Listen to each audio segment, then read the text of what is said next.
J'avais préparé un très long discours pour te remercier, mais bon, tu comprendras que... Bien, eh bien, un tout grand merci en tout cas à Xavier et au conseil d'administration pour cette invitation à vous exposer plutôt une histoire. Aujourd'hui, c'est vraiment l'histoire d'un développement qui a commencé en 2000 et donc nous sommes quand même 23 ans plus tard et ça c'est le message clé pour tous ceux qui ont encore 23 ans devant eux, c'est qu'il est temps de commencer.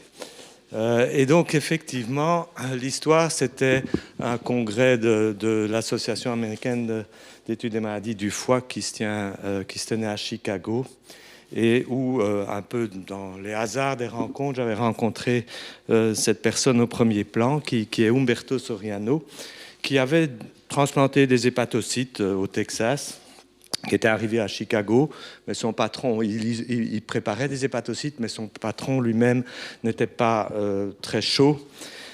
Et en même temps, nous avions une enfant qui avait été récusée pour la greffe de foie pour des raisons neurologiques. Les parents étaient un peu désespérés, d'autant que la sœur avait bénéficié d'une greffe. Et donc, on leur a proposé cette greffe d'hépatocytes. Et Umberto Soriano a isolé des hépatocytes à Chicago. C'était avant le 11 novembre. Il les a pris avec lui dans l'avion, donc en suspension dans des glacières. Il est arrivé et avec le professeur Smets, ici présente et présente également à ce moment-là, nous avons réalisé cette première greffe d'hépatocytes chez cet enfant. Et donc l'espoir était évidemment de corriger des maladies métaboliques en infusant des hépatocytes dans le foie natif plutôt que d'explanter et de remplacer ce foie.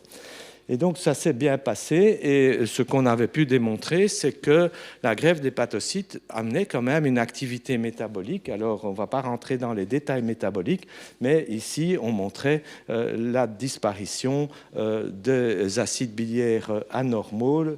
Il y avait également une amélioration des autres marqueurs. C'était une maladie peroxysomiale, donc de l'acide pipcolique, l'acide phytanique, et ici, le dihydrocoprostanoïque, qui montrait une diminution assez rapide liée à la masse d'hépatocytes infusés, et puis une petite rechute, si on peut l'appeler ainsi, mais par la suite, de nouveau, une amélioration, comme s'il y avait eu une perte d'une partie des hépatocytes, et puis une implantation et éventuellement une multiplication des hépatocytes.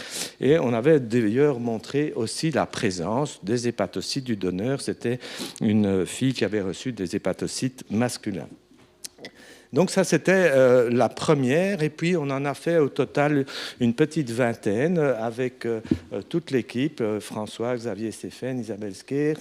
Et ici, dans ces deux cas-là, ce qu'on avait montré de nouveau, c'était une amélioration de patients qui avaient un déficit du cycle de l'urée avec l'apparition ici d'une synthèse d'urée.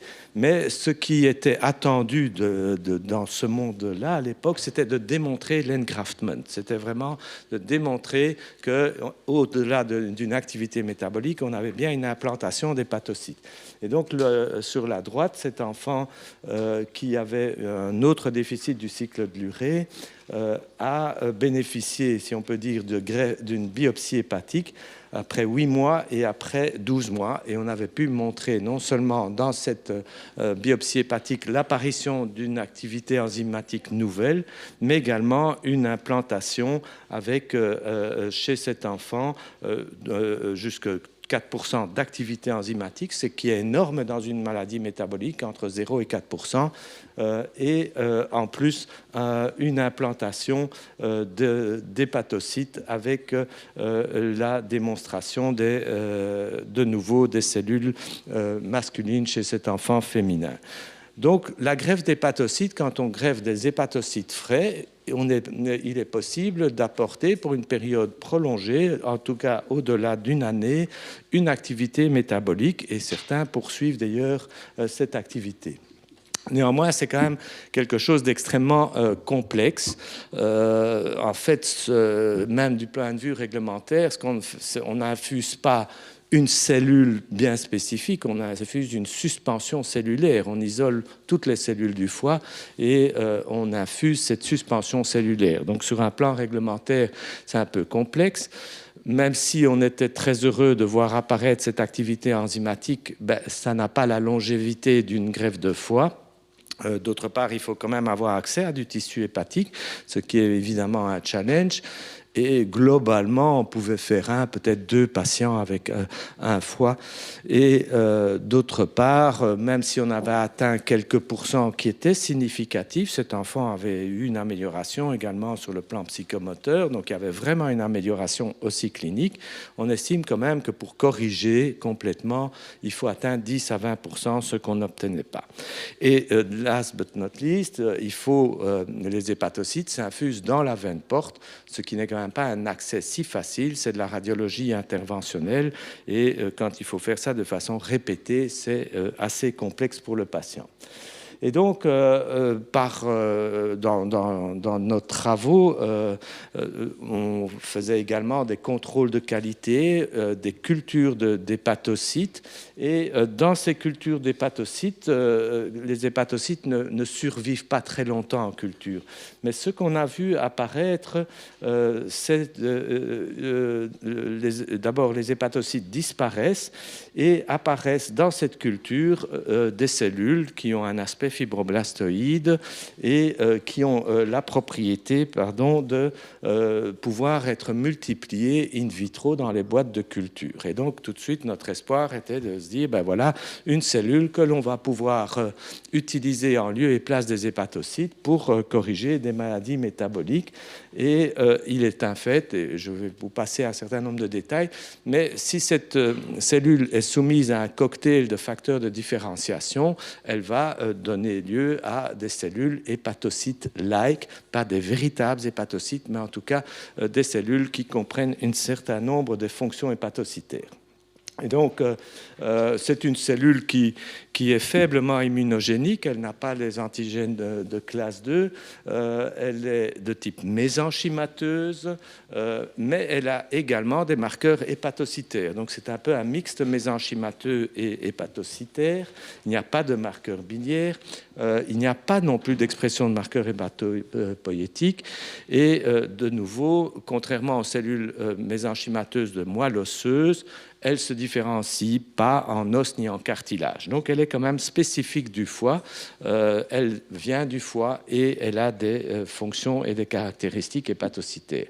Mais ce n'est pas une cellule que vous trouverez dans un foie en histologie ou en immunohistochimie. Vous ne parviendrez pas à trouver des cellules qui ont, comme celle-ci, une double expression de type mésenchymateux, asthma et d'albumine. Donc, elle émerge en culture. Nous ne pouvons pas la retrouver nécessairement dans un foie natif.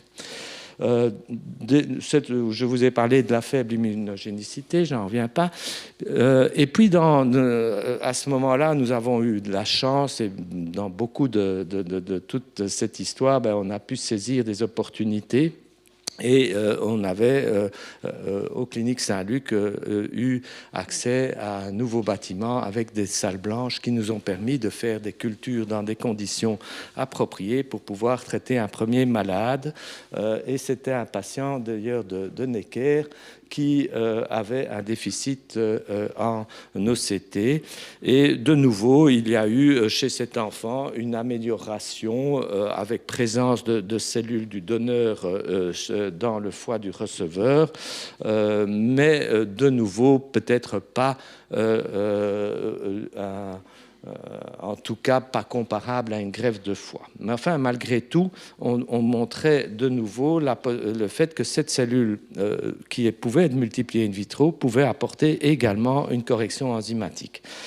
À ce moment-là, on a aussi montré que cette cellule, finalement, quand vous l'infusez dans la veine porte, elle reste dans le foie. Vous voyez qu'ici, le foie se remplit un peu comme un verre, mais qu'il n'y a pas de bypass. Les cellules restent dans le foie et autant que l'on pouvait les suivre par le marquage au radioisotope, cette cellule ne se retrouvait pas disséminée dans l'organisme. Donc il y avait quand même un homing hépatique et une persistance dans le foie, ce qui est très important puisque dans la plupart des développements, on vous demande de la biodistribution. Bien sûr, ça a été fait de façon beaucoup plus intense par la suite dans des modèles précliniques, mais on montrait déjà cette biodistribution principalement hépatique. Et puis alors, on a eu l'opportunité à ce moment-là de créer une biotech spin-off de l'université et on a commencé une étude clinique. On a fait une étude clinique de phase 2A, donc c'est essentiellement de la safety quand vous faites au départ, mais enfin c'est quand même chez des patients métaboliques, essentiellement des cycles de l'urée et des Crigler-Najjar. Et cet article, dont Françoise est l'auteur principal, a pu montrer d'abord la safety. On n'a pas eu d'effet secondaire significatif, si ce n'est toutefois un patient qui a eu une thrombose partielle de la veine porte. Et on montrait par rapport à un groupe contrôle ici en rouge une stabilisation de l'ammoniac, mais surtout sur le graphe de droite, ce qu'on montrait, c'était extrêmement complexe, on a donné à ces enfants de l'acétate de sodium marqué au carbone 13 et on montrait dans un test respiratoire l'incorporation du carbone 13 dans l'urée de ces patients. Donc on montrait par là qu'il y avait une synthèse de novo d'urée chez les patients. Et donc, cette étude a été terminée et une étude de phase 2 a commencé. Mais en parallèle, on se disait quand même qu'il ne serait pas très réaliste de poursuivre des infusions intraportales répétées chez les enfants. C'était quand même considéré comme très lourd sur le plan interventionnel. Et ce qu'on a démontré alors, c'est que si vous infusez ces cellules qui sont plus petites que des hépatocytes et puis qui sont une population cellulaire pure par voie intraveineuse périphérique, eh bien, elles vont également avoir un homing hépatique. Et donc, vous voyez la ligne en vert qui montre que finalement, après l'infusion, on a une stabilité du homing hépatique, mais pas exclusivement hépatique. Et ce qui était très intéressant, puisque en fait, quand on avait fait cette imagerie, on était déjà content de voir le foie, donc on a quitté la salle de médecine nucléaire, et puis on a été rappelé par notre collègue pour dire il y a un hotspot dans la cheville de ce patient. Mais comme il passait du haut vers le bas, nous on était déjà partis, on n'a pas attendu les pieds et on est revenu. Et donc ceci témoigne d'une propriété connue aussi pour ce type de cellules, c'est le homing vers les sites inflammatoire. C'était un patient hémophile qui avait une arthropathie principalement au niveau de cette cheville. Et donc, le homing est essentiellement hépatique, il est également inflammatoire et surtout, il n'y a pas d'entrapment d'implantation persistante au niveau des poumons. Donc on passe le filtre pulmonaire sans que les cellules ne s'y accumulent. Donc ça, c'était extrêmement important. De nouveau, ceci a été répété pour des raisons aussi réglementaires dans des modèles animaux avec des chiffres beaucoup plus importants. Mais on avait quand même cette déjà imagerie humaine. Et puis, il y a eu quand même ces cellules MSC qui sont connues depuis les années 80, mais n'avaient pas été aussi extensivement étudiées. Et c'est arrivé à ce moment-là toute une série de découvertes sur des fonctions paracrines. Tout comme vos globules blancs ont un certain nombre de fonctions paracrines, produisent notamment des cytokines, mais des cellules MSC également, et sont considérées comme un peu les gardiens de but qui protègent vos organes contre l'inflammation. Et les premières applications ont été dans la réaction du rejet contre l'hôte, donc les hématologues, quand ils avaient et encore toujours des rejets de moelle osseuse qui sont particulièrement sévères, infusent des cellules MSC, ni du donneur ni du receveur, mais d'un troisième donneur pour avoir ce qu'ils appellent un reset de cette réaction. Et donc, il y a eu des études réalisées essentiellement à Karolinska par Madame Leblanc, mais il y a également eu des sociétés, et encore maintenant, qui développent cette indication avec des MSC de moelle osseuse. Nos MSC MSC viennent du foie. Et d'ailleurs, ces MSC qu'on appelle cellules mésenchymateuses ont été rebaptisées pour traduire cette propriété paracrine en cellules médicinales signalisatrices pour insister justement sur toutes ces propriétés. Et donc, ce sont des propriétés anti-inflammatoires avec, dans le cas de cette cellule-ci, une production très intense de PGE2, une activité IDO, donc qui va également diminuer la réponse et la prolifération lymphocytaire et favoriser les lymphocytes T régulateurs, le TGF-bêta et par ailleurs des propriétés aussi régénératives, des quantités significatives d'hépatocyte growth factor, d'autres propriétés comme la sphingosine 1-phosphate qui est d'ailleurs utilisée, ou cette cible est utilisée dans le traitement des rectocolites et qui est également très importante dans la perméabilité endothéliale.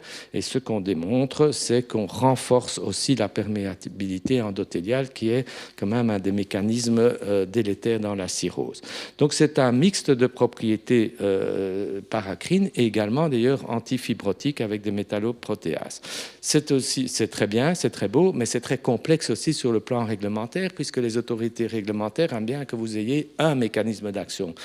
Quand vous avez une molécule, et on va parler de ces nouvelles molécules aujourd'hui, la cible est précise, c'est un mécanisme d'action. Ici, le mécanisme d'action est multiple et donc il y a que c'est une classe de médicaments à part, tout comme la thérapie génique, mais la thérapie génique est également très ciblée.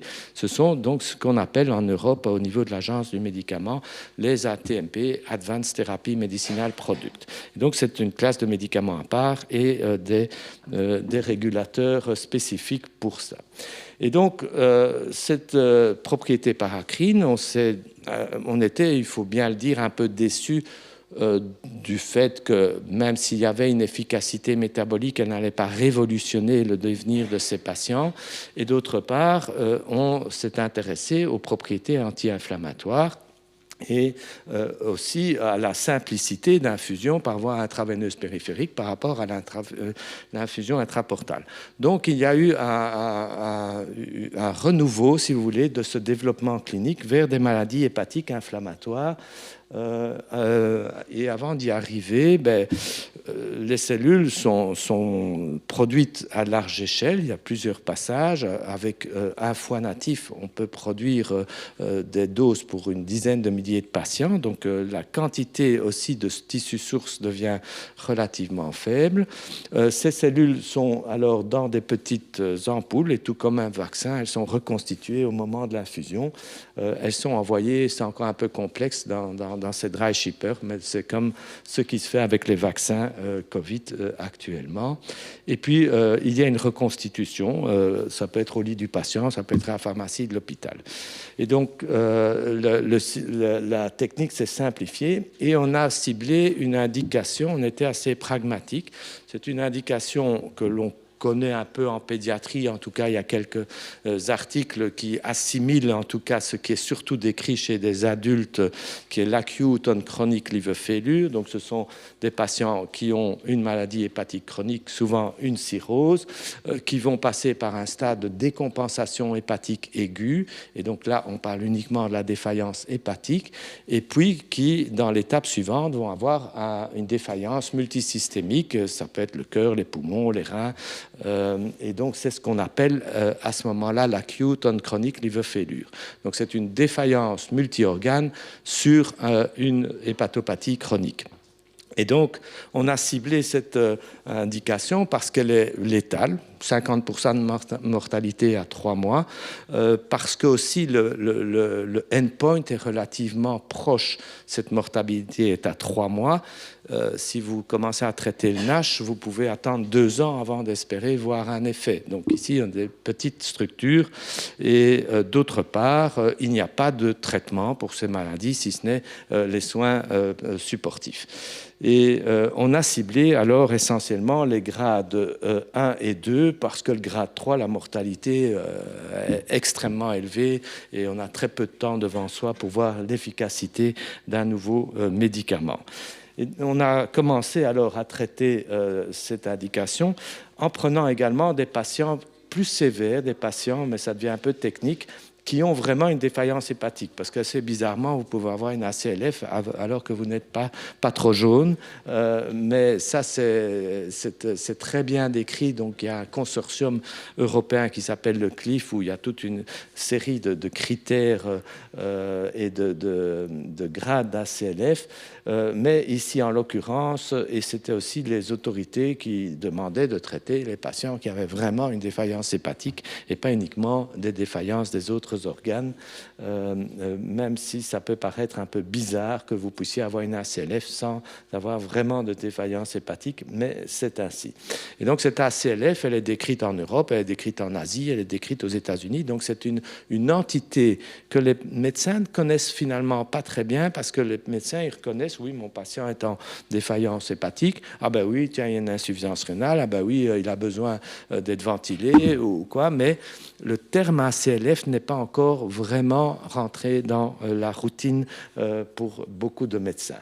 Et donc, c'est un problème de reconnaissance des patients. Quand vous faites une étude clinique, il faut que les gens disent, ah ben tiens, ça, c'est un patient qui a cette maladie-là. Et elle reste pour l'instant sous-diagnostiquée en tant que ACLF. Et donc, les patients arrivent souvent tard pour une transplantation éventuellement. Et donc, il y a eu de nouveau une première étude clinique de phase 2A. Ben, on avait déjà un solide paquet de safety puisqu'on avait infusé des enfants. C'est pas classique de commencer par des enfants et puis d'aller vers les adultes. Habituellement, c'est l'inverse. Et cette étude de safety, donc faite cette fois-ci chez des malades adultes, a montré une parfaite tolérance. Il n'y a vraiment pas eu d'effets secondaires liés au produit.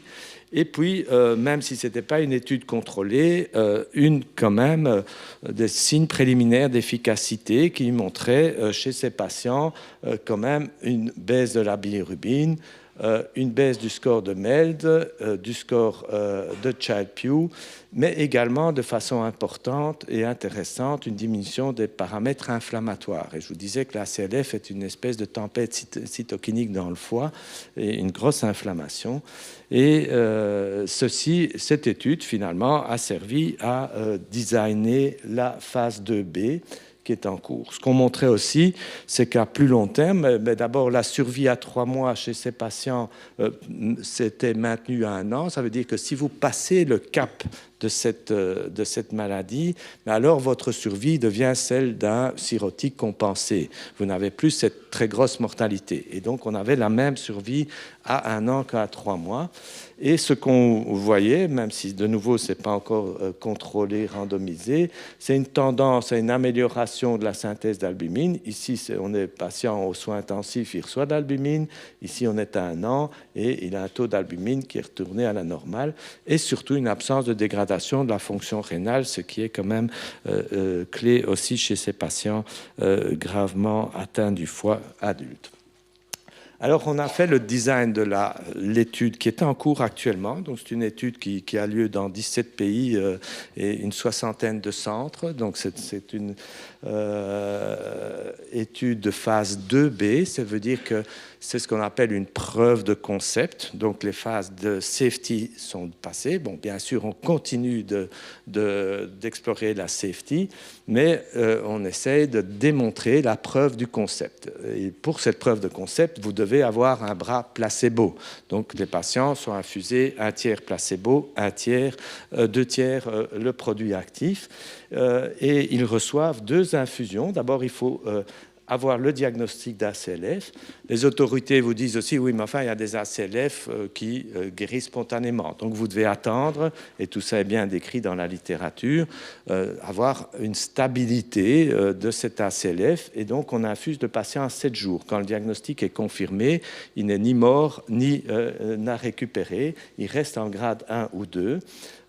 Et il reçoit à ce moment-là 2 infusions à 7 jours d'intervalle. et on va le suivre avec un premier évaluation de survie à 28 jours, mais surtout le primary endpoint, c'est la survie. Donc c'est un endpoint fort dans une étude clinique. Vous pouvez dire, tiens, on va voir si la bilirubine s'améliore, mais ici on a choisi vraiment de vouloir montrer ça marche ou ça ne marche pas. Donc c'est pas qui tout double. Quand on est à ce stade de développement clinique, on a plus ou moins 66% de chances que ça marche. Mais ici, ce qu'on veut, c'est faire la différence. Et pour faire la différence, c'est vivre ou mourir. Donc, on doit avoir une amélioration de survie de 15% absolue. Et donc, s'il y a une mortalité globale de 50%, elle doit descendre à 35%.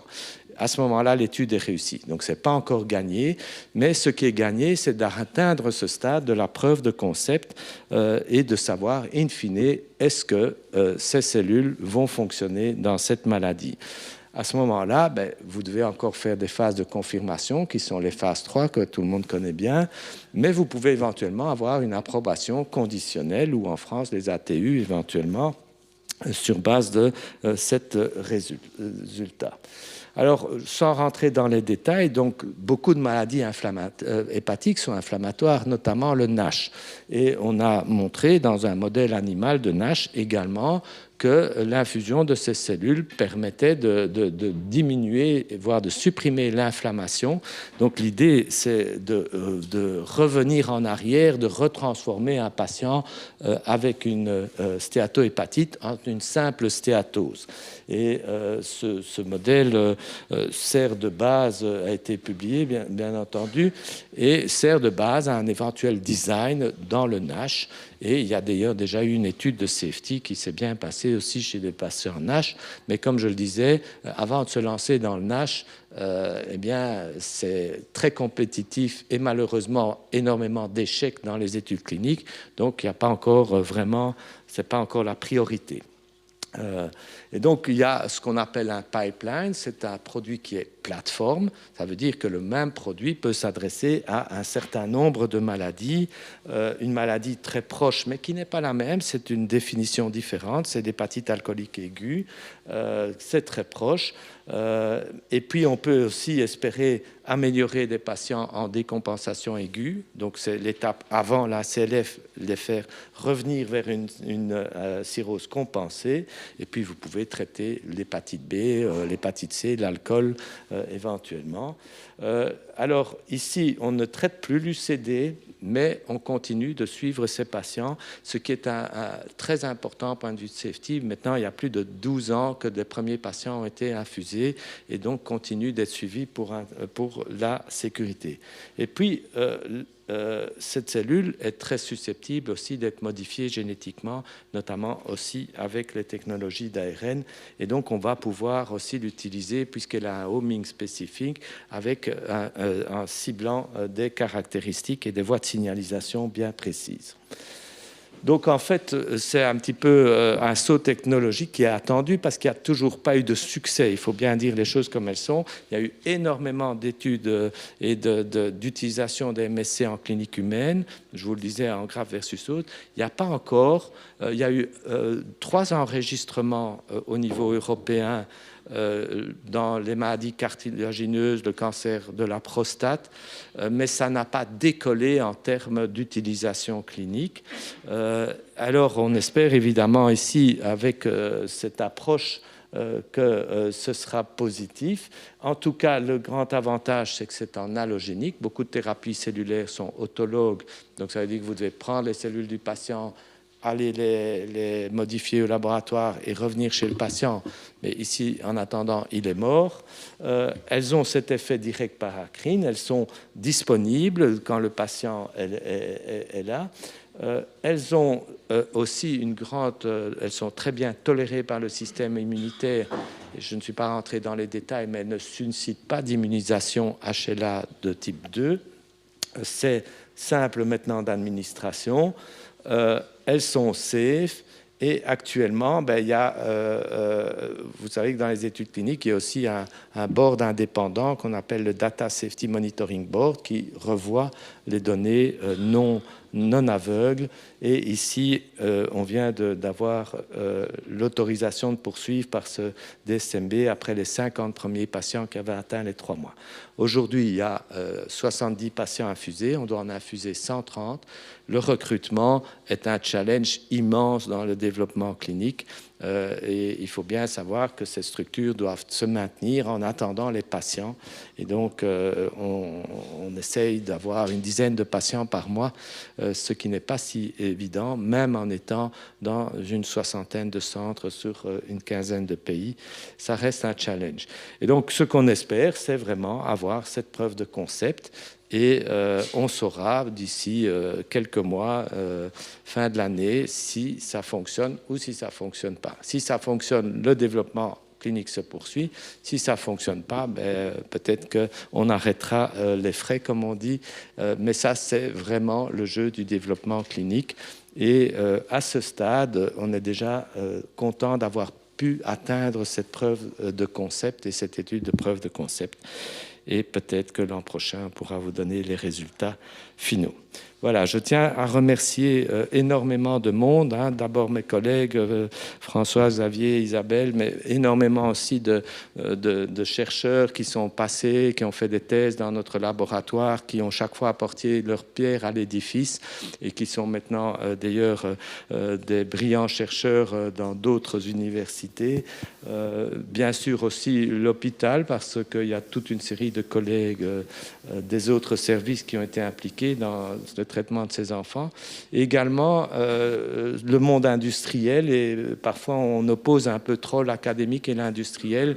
Je peux vous dire que les gens qui travaillent sont tout aussi enthousiastes que les médecins. Ils veulent y arriver et ils ont une très grande rigueur que vous imaginez bien, puisque ce sont des thérapies qui sont extrêmement scrutinées et scrutées par les autorités réglementaires et qui n'autorisent aucun faux pas. Et donc, je voudrais quand même aussi remercier tous les membres de cette boîte qui en fait 22, 23 personnes actuellement qui sont en charge de cette étude clinique. Voilà, je vous remercie de votre attention.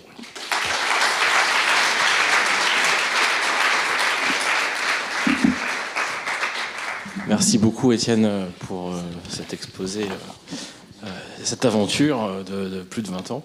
Tu n'as pas du tout évoqué l'hépatite aiguë.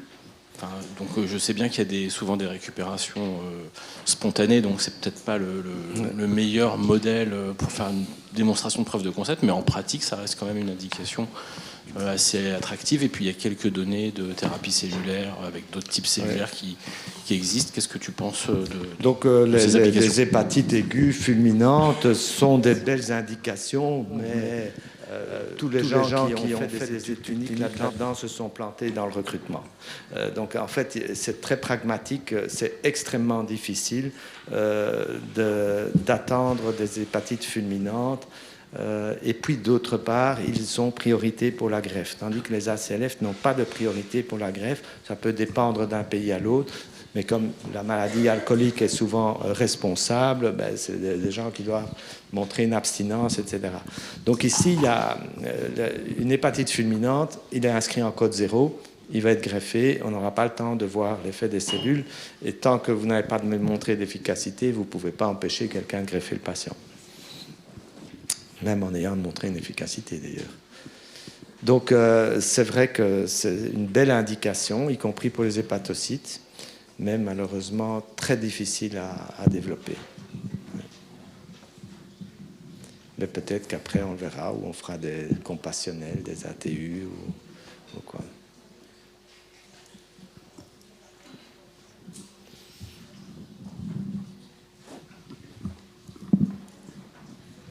Plus de questions dans l'Assemblée. Merci beaucoup. Merci.